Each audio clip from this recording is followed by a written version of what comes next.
Hey guys, my name is Aaron, welcome back. Today we're going to look at the Sony H910N, otherwise known as the h.ear 3. Now, last I checked, they've not been launched in the US yet, but if they were launched today, most likely they will retail for around $300 which is like $50 less expensive than the flagship model, the WH-1000XM3. Now of course, since these are supposed to be the cheaper model, there are some things here that you won't get, that you can only get with the flagship model, the XM3, such as the QN1 noise cancelling chip. Now that is a very advanced noise cancelling processor that allows for better noise cancelling performance, yes, but also the ability to optimize the headphones noise cancelling to your environment and to you. Codec support is also more limited here. They support SBC, AAC, and Sony's proprietary LDAC audio codec. On the other hand, the XM3 headphones support not only all of these codecs but also aptX HD and aptX. So for audiophiles, you have a broader range of audio codecs to choose from. But these headphones, they are also in this somewhat peculiar situation of being better than the flagship model, at least on paper, in some ways, such as they support Bluetooth 5.0, the XM3 headphones, Bluetooth 4.2, and these have also got a slightly longer total battery life of up to 35 hours. The XM3 headphones up to 30 hours. But that's only on paper, right? So how do they measure up to the XM3 headphones in more tangible ways, like sound quality, noise cancelling performance, and voice microphone quality? This is what we're gonna find out right now.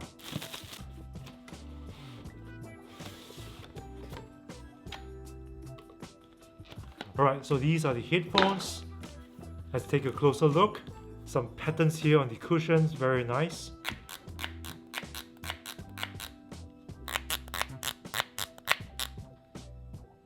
Sounds a little more clickety-clack than the XM3 headphones.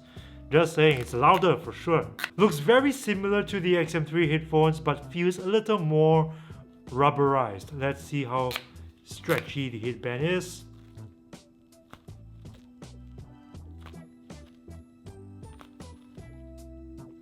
Yep, it is very stretchy and feels very durable too, very nice. But it doesn't fold flat though, so it's not like the XM3s. The XM3s fold flat very nicely and you can hang it around your neck and it'll just sit on your chest, but these ones, they don't, like, they stick up into my chin or my double chin. Yeah, my double chin. Sad. Let's see what else is in the box. You've got a soft carrying pouch instead of a hard carrying case like you get with the flagship model. A pack containing literature, a 3.5mm audio cable, and a USB-C to USB Type-A charging cable. On the left ear cup is where you'll find all the buttons and ports, like the USB-C charging port, the audio input jack, the power button, and this button labeled C, which I presume to mean the noise cancelling toggle. And just like the flagship model, the touchpad lives on the right ear cup, so you can tap to play music, answer phone calls, and swipe to skip tracks, raise and lower the volume, and also put your hand over the right ear cup to activate ambient sound pass-through mode. So nothing's changed there as far as controls are concerned. These headphones can also talk to the Sony Headphones Connect app, available on iOS and Android, should you wish to further customize your headphones.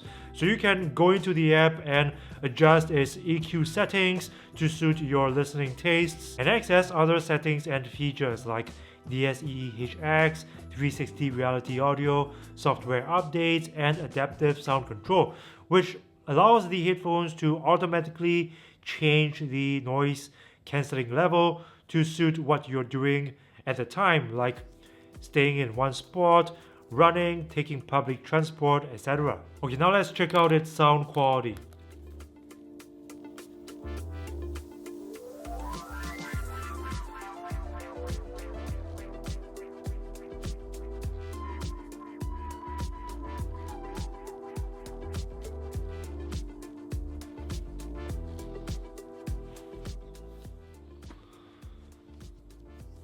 it's pretty good. Its overall sound signature is very close to that of the WH-1000XM3. It's got a nice laid-back sound signature, it's clean sounding, it hits most of the right notes for me in the mid and upper registers. In terms of bass performance, it's pretty nice too. It's a bass that is more subdued than the XM3 headphones. Now, for bass heads, that might not be a good thing, but for some people who may think that the XM3 headphones sounds too bassy, these headphones will do the trick. So at least to me, the XM3 headphones sound a little more hi-fi, but I kind of expected that because the XM3 headphones, they've got the QN1 audio and noise cancelling processor, and they've also got bigger audio drivers inside, 40mm versus the 25mm drivers found in the H.ear 3. So there's a difference there. Now let's move on to the voice microphone test. As usual, I will be playing some really loud cafe style background noise, and I'll record a voice memo on my phone. And then we'll see how these headphones stack up to the XM3s in terms of phone call quality. Background noise, H.ear 3, record.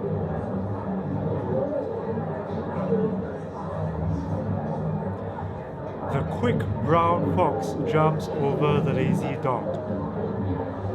The quick brown fox jumps over the lazy dog.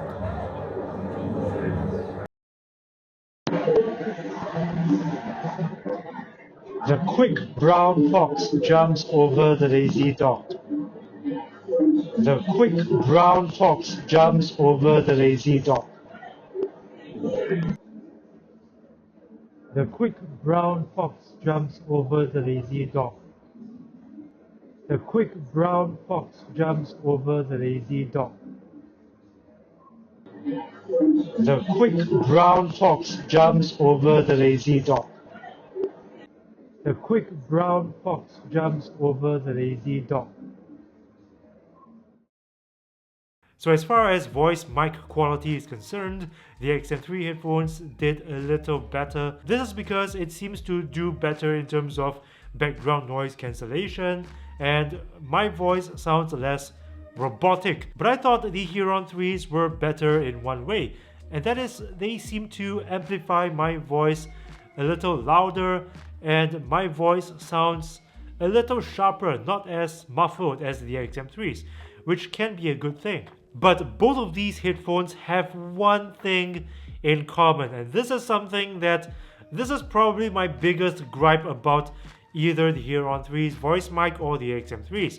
They both activate ambient sound pass-through when you take phone calls. Now, I can see how that can be somewhat useful for some people, but for other people like me, I just think having ambient sound coming in while I'm talking to my friend on the phone is so distracting, and I just hope that Sony in a future software update will offer the option of switching that off. Alright bros, now let's move on to the noise cancelling test. Let's see how the H.ear 3s compare to the XM3 headphones in terms of noise cancelling performance.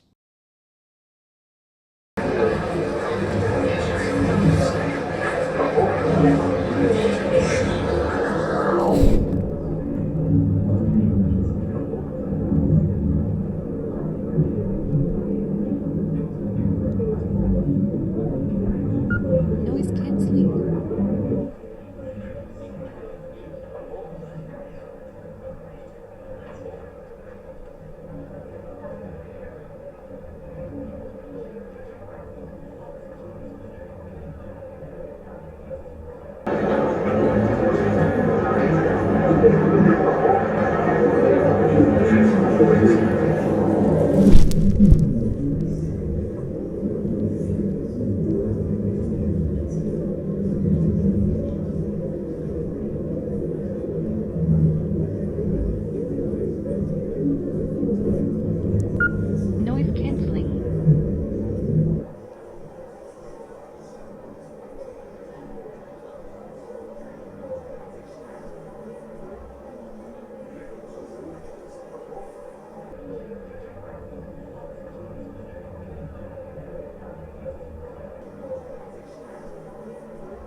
Well, it appears that the H.ear 3's noise cancelling performance is very close to that of the XM3's. So I was trying to figure out why this is the case, because these headphones don't have the XM3's QN1 noise cancelling processor. But it appears that the H.ear 3's cushions might have a big part to play in this, because these cushions are thicker and they also taper to the side. So they actually do look like they can cancel more noise passively, thus leaving these headphones with much less noise to cancel within the ear cups. But I gotta say that yes, it appears that they are very close in terms of performance, but when you go back to listen to the recordings, you realize that the XM3s managed to cancel more low frequency noise. And this is very important because when you are on, say, a flight, right? This means that the XM3s will be able to cancel a little more of that lower frequency droning and rumble of the plane's engine. And this actually makes a difference on the train as well, and when you're outside as well, say on the street. You know, with traffic noise and all that. So the XM3s will be able to perform a little better in those situations. But I gotta say that I'm very impressed with the noise cancelling performance of the H.ear 3. So based on what I have seen thus far, this is what I feel about the H.ear 3. These make very good noise cancelling headphones. They sound great. They do have a very nice set of features. You can sync them to the app and enjoy most of the features that you enjoy with the flagship XM3 headphones. It may not go neck to neck with the XM3s in terms of performance, and yes, you'll be missing some things like the aptX HD and aptX codec support, and you will not get the XM3's QN1 noise cancelling and audio processor. But you still get to enjoy many of the same features like the touchpad, the Sony Headphones Connect app, and all the bells and whistles that accompanies the app, like EQ settings, graphic equalizer, adaptive sound control, DSEE-HX, and as a bonus, you'll also get a longer battery endurance of up to 35 hours and Bluetooth 5.0 support. So there are benefits to getting the H.ear 3 that isn't just about the price. Of course, I'm projecting its price to be $300 US based on the price of its predecessor, the H910N, which is $50 less expensive than the XM3s. But I want to know what you guys think, because I have a very interesting theory. Could it be that Sony is deliberately holding back the US launch of the H.ear 3s because they want to clear as many of the XM3 headphones as possible pending the release of the XM4s? Because it's common knowledge by now that the XM3s can often be had for much less, sometimes $300, sometimes $250. I mean, doesn't that sound feasible? So think about it, if this were launched day one worldwide at $300, it'd be sitting on the shelves, because the XM3s, also $300, is a more attractive option to a lot of people. So it's just a theory, but tell me what you think, guys, in the comments section below. So that was my take on the Sony H910N. I hope you enjoyed this video, and if you did, would you show that you like this video by punching that like button with a vengeance, Bruce Lee style, and sharing this video with your friends and family. Subscribe to this channel if you haven't already, and remember to ring the bell to join my notification squad, because I upload new videos every single week, and this is the only way YouTube will notify you. So thanks again for watching, and I'll see you again, bros and sisters, in the next one.